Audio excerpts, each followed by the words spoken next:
A lot of things happening at the moment, Ali. How busy are you? I'm really busy. Yes, I have another conference to talk in next after I leave over here. At the park, things are busy. We have a lot of events. We are in the preparation of Middle East Technology Transfer Summit that will happen tomorrow. We'll start at 9 a.m. and we'll finish by 5 p.m. where we bring entrepreneurs, multinational companies, and researchers to come and demonstrate the process of technology transfer from the universities or from the industrial research into implementation of projects. Great. Yeah, that sounds as busy as most of people are nowadays. What do you think are the drivers behind UAE picking up so fast? It was like a switch like this, and like all the roads are full again, and things are just up and running again. I think one of the most things is a sense of need, because as you know, we were really a country that really dependent on the oil. Okay, and later on we found out that the oil is not sustainable anymore. So this is why we started to go more towards knowledge-based economy, and this is where you can find that the strategies that have been implemented by the government. Either you have the 2021, 2050, 2071, where we decided to become the first nation in terms of digital transformation and in terms of attracting brilliant minds to be here, settled here in the UAE, and started to develop the technology of the future. Yeah. That is basically the general development. But we had just now a huge event happening with COVID. We're still in the middle of it, actually. And people coming from Europe, from Germany, where I'm from, all over the world, they just are astonished what's going on. How do you explain like this pickup in life and business life again here in Okay, this will bring us one step back. I told you that we have many initiatives. So when I was speaking about the initiative 2021, so this is started actually in 2017 or 2018, where the government decided that UAE will become the first or the leading nation in terms of healthcare sector. And they just implemented devised strategies for that. And by the time of 2020, we hit by COVID. I think it was late 2019, okay, and it continued with us into 2020. So the government was actually ready, because it was part of its agenda to develop the country to be the leading in the sector of healthcare. And this is why you see that the response over here in the UAE will happen instantaneously. And the initiatives really from all the healthcare sectors were really added a very valuable value to the government vision. I see. Yeah, I mean that's probably one pillar, and there's a huge lineup. We spoke about it before in the panel before. The measures that we're taking actually to tackle this pandemic were, I think, unique worldwide, and that gave a lot of trust, I think, to a lot of people to come here. We're branded disruptive, right? Yes. So, how did there is obviously a disrupted development going on in the strategy of UAE, and I'm saying that as a basically professional from FDI sector. How do you see that development? I mean, we just saw one of the cornerstones of UAE economy just being changed, which was just now being pictured, which was the ownership structure of the companies. That and many other elements have changed. What's the drive? What's the strategy? Okay. If you take a look, like as a population of the United Arab Emirates, we are really, in terms of population, we will not exceed maybe 1 billion. As a country, we just will hit the 50 years milestone in a few days or next month. So in terms of the development of technology, maybe we are a little bit behind in some sectors. And really to be able to change the way that the people over here think about the technology, how to adapt the technology, I think we have to really little bit get exposed to things that happen outside of the UAE, to the research that was developed in many countries around us, research that happened like thousands of years ago. And really to have this exposed, I think the government has made a right decision. Because I told you, either from the education sector or from the research part, because I come from research and development part, we see the advancement in research over there in the other European countries or in the US or in Asia. And it was a good opportunity for us to interact with them, to know exactly what they developed and how we can do that technology transfer from these countries come over here in UAE. Because in UAE we have a different challenge, maybe one of the biggest challenges that maybe it's not in Europe, it's the environment itself. You know how harsh is the environment over here and the scarcity of resources. For example, water. On the other side, maybe you have plenty of sun energy. Yeah, and this is why we want to find out what is the latest technology over there, and how we can implement it and teach our student or researcher cope up with the technology that happen outside of there. Very interesting. Hussein was here and told us about the research center, and he said something very, very interesting. And he said, we are trying to tackle a mindset, change a mindset. Now, that is a very, very difficult one, isn't it?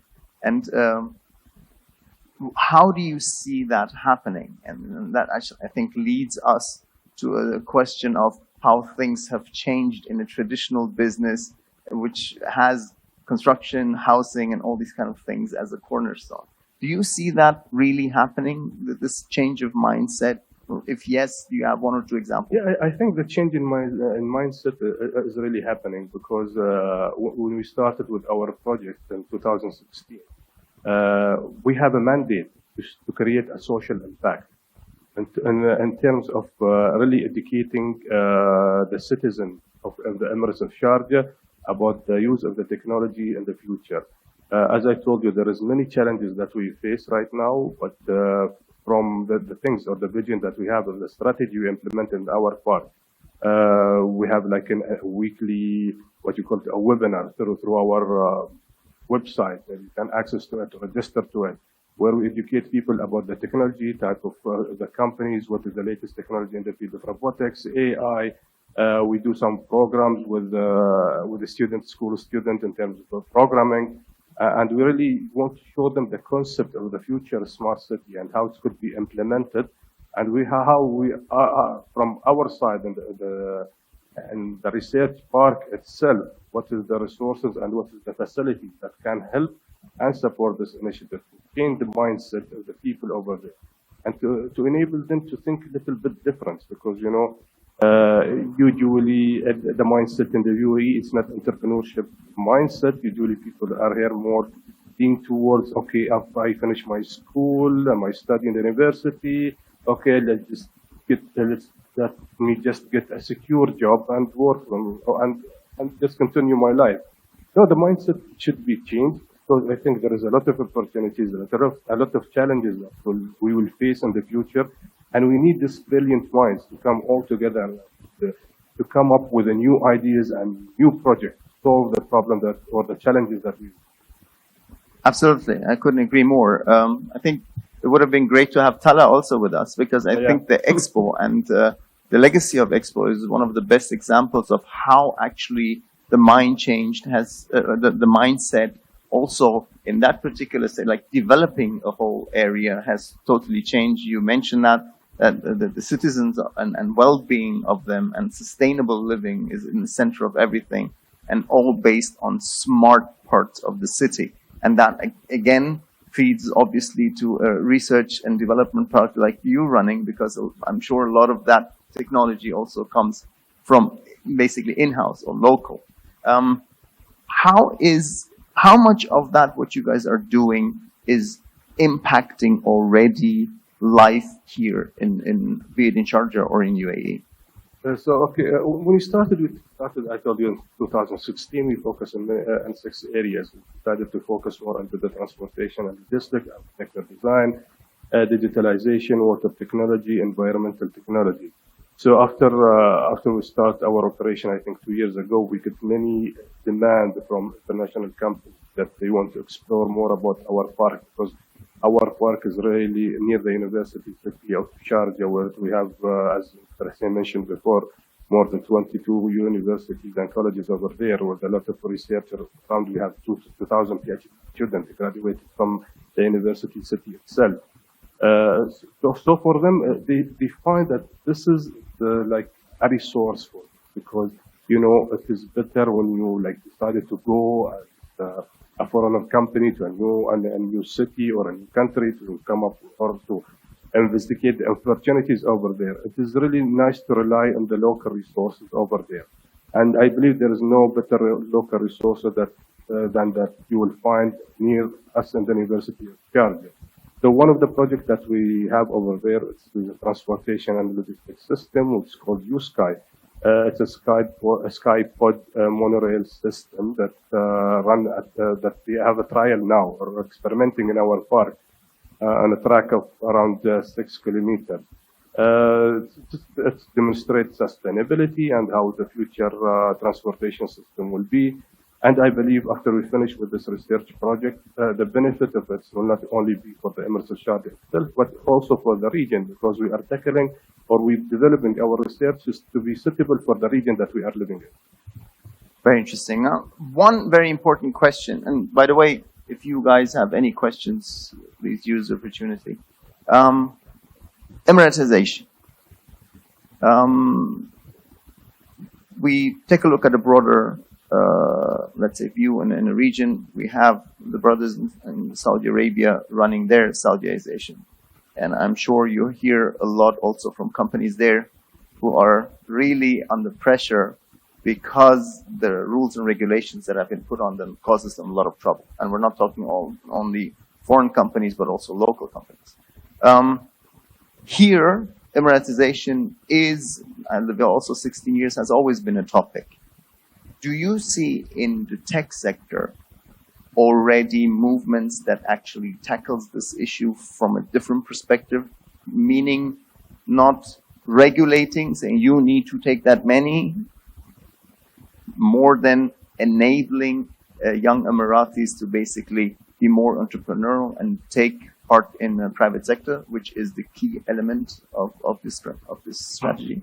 One of the main things that we have in our park is to really stand up new companies and startups, okay, which will help in the future to create job opportunities, either for Emiratis and the tech sectors, or also for international students. I believe the vision that we have in terms of stand up companies and develop our starting company out of the research that happened in the university, I think this is really essential, an essential part of either creating the job opportunity or an Emiratization. And we see a lot of great Emirati minds. I think one of the biggest and most successful maybe company over here in UAE is Salat, and it's almost run by all Emiratis. And when we're going to see a unicorn basically founded by Emiratis? I think it's very soon, but I think in the next 5 years you will see something big coming out of the US.